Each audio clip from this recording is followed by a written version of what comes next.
नमस्कार दोस्तों, जय हिंद, वंदे मातरम। मैं आपका दोस्त अनुज शर्मा आपका स्वागत करता हूं हमारे अपने चैनल डीवी फिजिकल ग्राउंड में। दोस्तों की जैसा कि आप सभी जानते हैं कि साइंस में 500 प्रश्नों की सीरीज चल रही है, जिसमें आज आपकी 5वीं क्लास होने वाली है। तो दोस्तों क्लास काफ़ी अच्छी रहने वाली है। तो दोस्तों आप उससे पहले हमारा channel like, subscribe and share अवश्य कर दें। चलिए शुरू करते हैं आज का पहला प्रश्न। प्रश्न संख्या 101, स्तनधारियों में निषेचन होता है।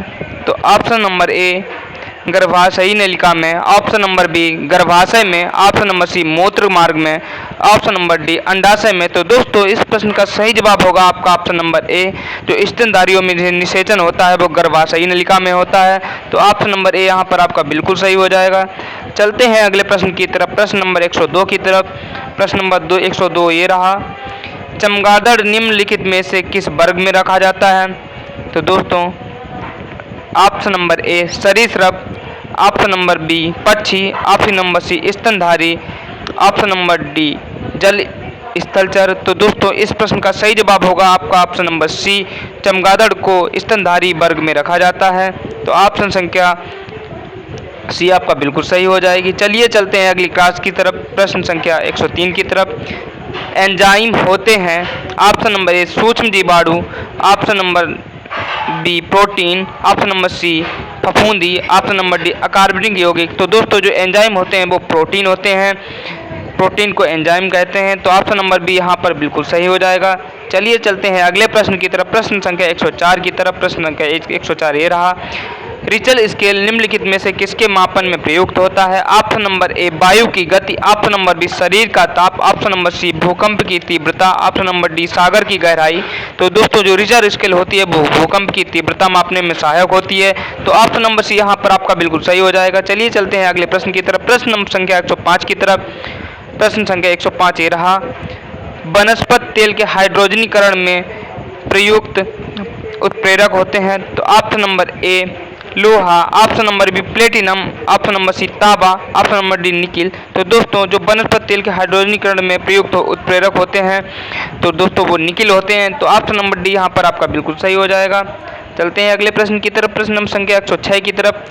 प्रश्न संख्या 106 ये रहा, पत्तियों में पाए जाने वाले स्टोमेटा के खोलने पर महत्वपूर्ण कारक होता है। तो ऑप्शन नंबर ए द्वार कोशिकाएं, ऑप्शन नंबर बी कोशिकाओं में पर्णहरिम की मात्रा, ऑप्शन संख्या सी कोशिकाओं में हार्मोन की मात्रा, ऑप्शन संख्या डी कोशिकाओं में प्रोटीन की मात्रा। तो दोस्तों इस प्रश्न का सही जवाब होगा आपका ऑप्शन नंबर ए द्वार कोशिकाएं। चलते हैं अगले प्रश्न की तरफ, प्रश्न संख्या 107 की तरफ। प्रश्न संख्या 107 ये रहा आपकी स्क्रीन पर, सफेद रक्त कणिकाओं का प्रमुख कार्य है। ऑप्शन नंबर ए शरीर में उत्पादित हानिकारक उत्सर्जी पदार्थों को नष्ट करना, ऑप्शन नंबर बी ऊष्मा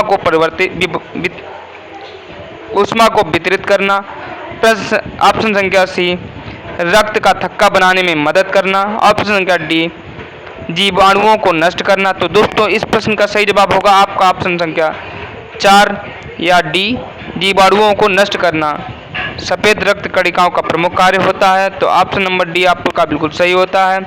चलते हैं अगले प्रश्न की तरफ, प्रश्न संख्या 108 की तरफ। प्रश्न संख्या 108 ये रहा, पत्तियां हरी दिखाई देती हैं क्योंकि वे, ऑप्शन नंबर ए हरे प्रकाश का अवशोषण करती हैं, ऑप्शन नंबर बी हरे प्रकाश को परावर्तित करती हैं, ऑप्शन नंबर सी हरे प्रकाश का अवशोषण और उनका परावर्तन भी करती हैं, ऑप्शन नंबर डी इनमें से कोई नहीं। तो दोस्तों इस प्रश्न का सही जवाब होगा आपका ऑप्शन नंबर बी, जो पत्तियां हरी दिखाई देती हैं क्योंकि वे हरे प्रकाश को परावर्तित करती हैं। ऑप्शन नंबर बी यहाँ पर बिल्कुल सही होता है। चलते हैं अगले प्रश्न की तरफ, प्रश्न नंबर 109 की तरफ। लंबे पौधों में जल को ऊपर खींचने में सबसे आवश्यक बल होता है। ऑप्शन नंबर ए विद्युत चुंबकीय बल, ऑप्शन नंबर बी जल का छलांगी बल, ऑप्शन नंबर सी परासरणी बल, ऑप्शन नंबर डी अंतः शोषणी बल। तो दोस्तों इस प्रश्न का सही जवाब होगा आपका ऑप्शन नंबर बी जल का छलांगी बल। चलते हैं अगले प्रश्न की तरफ, प्रश्न नंबर 110 की तरफ। प्रश्न नंबर 110 ये रहा आपकी स्क्रीन पर, निम्नलिखित प्रोटीनों में से कौन सा ऐसा है जो अधिकांश विषाणुओं या वायरसों में प्रभावी है। Option number A glutamine, option number B interferon, option number C casein, option number D इनमें से कोई नहीं। तो दोस्तों इस प्रश्न का सही जवाब होगा आपका ऑप्शन नंबर बी इंटरफेरॉन। चलते हैं अगले प्रश्न की तरफ, प्रश्न नंबर 111 की तरफ। प्रश्न नंबर 111 ये रहा आपकी स्क्रीन पर। निम्नलिखित में से किस पौधे में लैटेक्स नहीं पाया जाता है? ऑप्शन नंबर ए पपीता, ऑप्शन नंबर बी बरगद, ऑप्शन नंबर सी आक या मदार, ऑप्शन नंबर डी नीम। तो दोस्तों इस प्रश्न का सही जवाब होगा आपका ऑप्शन नंबर 4 या डी नीम। निम्नलिखित में से किस पौधे में लेटेक्स नहीं पाया जाता? तो दोस्तों इस प्रश्न का सही जवाब होगा नीम, क्योंकि नीम में लेटेक्स नहीं पाया जाता है। तो ऑप्शन नंबर डी यहाँ पर आपका बिल्कुल सही हो जाएगा। चलते हैं अगले प्रश्न की तरफ, प्रश्न नंबर 112 की तरफ। हृदय की धड़कनों को अंकित करने वाले उपकरण को कहते हैं? Option number A cardiograph, option number B कैक्सोग्राफ, ऑप्शन नंबर सी किस्कोग्राफ, ऑप्शन नंबर डी सिस्मोग्राफ। तो दोस्तों इस प्रश्न का सही जवाब होगा आपका ऑप्शन नंबर ए कार्डियोग्राफ, जो कि हृदय की धड़कनों को अंकित करने वाला उपकरण होता है। ऑप्शन नंबर ए यहाँ पर बिल्कुल सही हो जाता है। चलते हैं अगले प्रश्न की तरफ, प्रश्न नंबर 113 की तरफ। एक ज्योतिषीय उपग्रह अध्ययन करता है? ऑप्शन नंबर ए पृथ्वी की आयु, ऑप्शन नंबर बी पृथ्वी के भूगर्भीय स्रोत, ऑप्शन नंबर सी बादलों की गति, ऑप्शन नंबर डी पृथ्वी का आकार। तो दोस्तों इस प्रश्न का सही जवाब होगा ऑप्शन नंबर डी पृथ्वी का आकार एक ज्योतिषीय उपग्रह अध्ययन करता है। तो दोस्तों ऑप्शन नंबर डी यहाँ पर बिल्कुल सही हो जाएगा। चलते हैं अगले प्रश्न की तरफ, प्रश्न नंबर 114 की तरफ। प्रश्न संख्या 114, वाहनों के इंजन को ठंडा करने वाले उपकरण को या इन यंत्र को क्या कहते हैं? Option number A refrigerator, option number B radiator, option number C carburettor, option number D GM counter. तो दोस्तों इस प्रश्न का सही जवाब होगा रेडिएटर, जो कि वाहनों के इंजनों को ठंडा करने वाला यंत्र होता है। तो ऑप्शन नंबर बी यहाँ पर बिल्कुल सही हो जाएगा। चलते हैं अगले प्रश्न की तरफ, प्रश्न नंबर 115 की तरफ। निम्नलिखित में से कौन सा रोग सबसे घातक है? ऑप्शन नंबर ए चेचक, option number B polio, option number C malaria, option number D AIDS. तो दोस्तों जैसा कि आप सभी जानते हैं एड्स काफ़ी घातक रोग होता है, जो कि सबसे घातक भी है। तो ऑप्शन नंबर डी यहाँ पर बिल्कुल सही हो जाएगा, एड्स। चलते हैं अगले प्रश्न की तरफ, प्रश्न नंबर 116 की तरफ।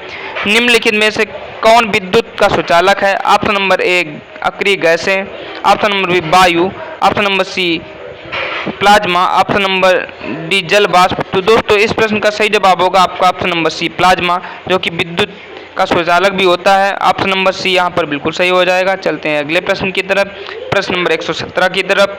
प्रश्न संख्या 117 ये रही। पौधों के लिए अनिवार्य तत्वों की कमी किन किन को देकर दूर की जा सकती है? Option number A nitrogen, potash और फास्फोरस, ऑप्शन नंबर बी तांबा, नाइट्रोजन और लोहा, ऑप्शन नंबर सी लोहा, मैग्नीशियम और पोटास, ऑप्शन नंबर डी जस्ता, बोरान और तांबा। तो दोस्तों जो पौधों के लिए अनिवार्य तत्वों की कमी दूर की जाती है वो जस्ता, बोरान और तांबा के द्वारा की जाती है। तो ऑप्शन नंबर डी यहाँ पर आपका बिल्कुल सही होता है। चलते हैं अगले प्रश्न की तरफ, प्रश्न नंबर 118 की तरफ। प्रश्न संख्या 118, जिप्सम के सबसे विशाल भंडारण देश के निम्नलिखित में से किस राज्य में पाए जाते हैं? Option number A Madhya Pradesh, option number B Rajasthan, option number C Karnataka, option number D Tamil Nadu. तो दोस्तों इस प्रश्न का सही जवाब होगा आपका ऑप्शन नंबर बी राजस्थान, जो कि जिप्सम के सबसे विशाल भंडार के लिए माना जाता है। तो ऑप्शन नंबर बी यहाँ पर बिल्कुल सही होता है। चलते हैं अगले प्रश्न की तरफ, प्रश्न नंबर 119 की तरफ। जस्ता तथा पारा तत्व हैं? ऑप्शन नंबर ए अपरूप हैं, ऑप्शन नंबर बी विरल मृदा तत्व हैं, ऑप्शन नंबर सी साधारण तत्व हैं, ऑप्शन नंबर डी ट्रांजिशन तत्व हैं। तो दोस्तों इस प्रश्न का सही जवाब होगा आपका ऑप्शन नंबर डी ट्रांजिशन तत्व हैं, जस्ता और पारा। तो ऑप्शन नंबर डी यहाँ पर आपका बिल्कुल सही होता है। चलते हैं अगले प्रश्न की तरफ, प्रश्न नंबर 120 की तरफ। प्रश्न संख्या 120, पौधों में जल एक महत्वपूर्ण घटक है जो भाग लेता है? ऑप्शन नंबर ए उत्सवेदन में, ऑप्शन नंबर बी ठंडा होने में, ऑप्शन नंबर सी प्रकाश संश्लेषण में, ऑप्शन नंबर डी श्वसन में। तो दोस्तों इस प्रश्न का सही जवाब होगा आपका ऑप्शन नंबर सी प्रकाश संश्लेषण में। चलते हैं अगले प्रश्न की तरफ, प्रश्न संख्या 121 की तरफ। प्रश्न संख्या 121 ये रही आपकी स्क्रीन पर। ध्वनि तरंगों को विद्युत तरंगों में परिवर्तित करने वाले यंत्र को कहते हैं? Option number A microtome, option number B loud speaker, option number C microphone, option number D magnetometer. तो दोस्तों इस प्रश्न का सही जवाब होगा आपका ऑप्शन नंबर सी माइक्रोफोन, जो कि ध्वनि तरंगों को विद्युत तरंगों में परिवर्तित करता है। चलते हैं अगले प्रश्न की तरफ, प्रश्न नंबर 122 की तरफ। प्रश्न संख्या 122 ये है। निम्नलिखित में से कौन सा प्रोटॉन लई एंजाइम है? Option number A diastase, option number B urease, option number C ptyalin, option number D papain. तो दोस्तों इस प्रश्न का सही जवाब होगा आपका ऑप्शन नंबर डी पेपेन, जो कि प्रोटॉनलेई एंजाइम है। तो ऑप्शन नंबर डी यहाँ पर आपका बिल्कुल सही हो जाएगा। चलते हैं अगले प्रश्न की तरफ, प्रश्न नंबर 123 की तरफ। प्रश्न नंबर 123 ये रहा, द्रवों में आवेश का प्रभाव होता है ऑप्शन नंबर ए अणुओं द्वारा, ऑप्शन नंबर बी आयनों द्वारा, ऑप्शन नंबर सी इलेक्ट्रॉनों द्वारा, ऑप्शन नंबर डी परमाणुओं द्वारा। तो दोस्तों इस प्रश्न का सही जवाब होगा आपका ऑप्शन नंबर बी आयनों द्वारा। चलते हैं अगले प्रश्न की तरफ, प्रश्न नंबर 124 की तरफ।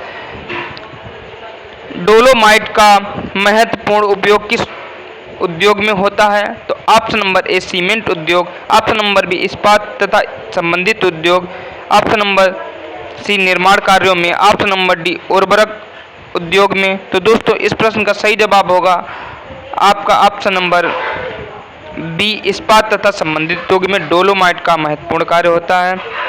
दोस्तों ऑप्शन नंबर बी यहाँ पर आपका बिल्कुल सही होता है। चलते हैं अगले प्रश्न की तरफ, प्रश्न नंबर 125 की तरफ। वह गैस कौन सी है जो अक्रिय होते भी हुए भी स्थायी नहीं है? Option number A helium, option number B radon, option number C nitrogen, option number D xenon. तो दोस्तों वह गैस रेडान है जो अक्रिय होते भी हुए भी स्थायी नहीं है। तो ऑप्शन नंबर बी बिल्कुल सही हो जाएगा। दोस्तों आज के लिए बस इतना ही, मिलते हैं अगली क्लास में। तब तक के लिए जय हिंद, वंदे मातरम।